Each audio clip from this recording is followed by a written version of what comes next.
বুধবার রাতের দিকে দুর্গাপুর স্টেশন সংলগ্ন এলাকা থেকে আগ্নেয়াস্ত্র সহ 5 জন দুষ্কৃতীকে গ্রেফতার করে দুর্গাপুর কোকোভেন থানার পুলিশ। ঘটনার কথা সামনে আসতেই ব্যাপক চাঞ্চল্য ছড়ায় এলাকার মধ্যে। পুলিশের সূত্র থেকে জানা গেছে, ধৃতদের মধ্যে 5 জন বিহারের ঝাঁঝার বাসিন্দা, নাম ভিকি শাহ, বিজয় শাহ, রণজিৎ রবি দাস, সন্তোষ দাস এবং আরেকজন দীপক দাস। উত্তর 24 পরগনা জেলার মধ্যম গ্রামের বাসিন্দা। ধৃতদের কাছ থেকে একটি 1 শটার পিস্তল, একটি 9mm পিস্তল এবং 10 রাউন্ডের কার্তুজ উদ্ধার করা হয়েছে। বৃহস্পতিবার ধৃতদের পুলিশি হেফাজত চেয়ে দুর্গাপুর মহকুমা আদালতে তোলা হয়েছে। এছাড়াও পুলিশ সূত্র থেকে জানা গিয়েছে, এই ডাকাতের দলটি বুধবার রাতের দিকে ট্রেনে করে দুর্গাপুর স্টেশনে আসে।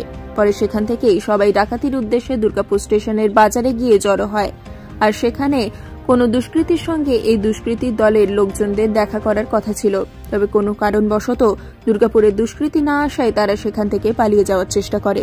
তবে তার আগে থেকেই গোপন সূত্রে এই পুলিশের কাছে খবর থাকায় কোকোভেন থানার পুলিশ দুষ্কৃতীদের দলটিকে ঘটনাস্থলে গিয়ে ধরার চেষ্টা করতেই পুলিশের সঙ্গে শুরু হয় দুষ্কৃতীদের ধস্তাধস্তি।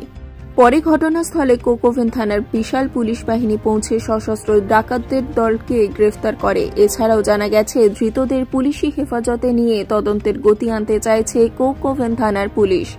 আসানসোল দুর্গাপুর পুলিশ কমিশনারেটের ডিসিপি পূর্ব অভিষেক গুপ্তা বলেন, দুর্গাপুর বাজার সংলগ্ন এলাকা থেকে 5 জন দুষ্কৃতীকে গ্রেফতার করা হয়েছে। তাদের কাছ থেকে 2টি আগ্নেয়াস্ত্র সহ 10 রাউন্ডের কার্তুজ উদ্ধার করা হয়েছে। ধৃতদের 7 দিনের পুলিশি হেফাজত চেয়ে দুর্গাপুর মহকুমা আদালতে পেশ করা হয়েছে। তবে কি উদ্দেশ্যে দুষ্কৃতীর এই দলটি এখানে জড়ো হয়েছিল, পুলিশি হেফাজতে নিয়ে তার তদন্ত করা হবে। 5 জনকে অ্যারেস্ট করেছে। ওই 5 জনের কাছ থেকে 2টা আর্মস এবং 10 রাউন্ড অ্যামিউনিশন আমরা সিজ করেছি। এটা প্রিলিমিনারি আমরা জানতে পেরেছি যে ওরা এখানে কোনো ক্রাইম করতে এসেছিল, আর বিহার জামুই থেকে এসেছিল।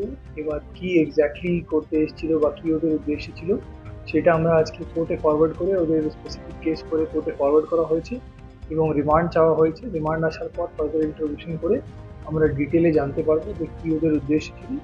কিন্তু ওদের যেই প্ল্যান ছিল সেটা আমরা সাকসেসফুলি ভাঙ করতে। ওরা অ্যাকচুয়ালি যতটা আমরা জানতে পেরেছি যে সিজন হ্যাবিচুয়াল ক্রিমিনাল আছে, ওদের পাস্ট রেকর্ডও শায়দ আছে বিহারে, সেটা আমরা ফার্দার ভেরিফাই করছি। কিন্তু এটা ওদের কাছে আর্মসও ছিল, সেই জন্য আমরা আমাদের টিমও সতর্ক ছিল।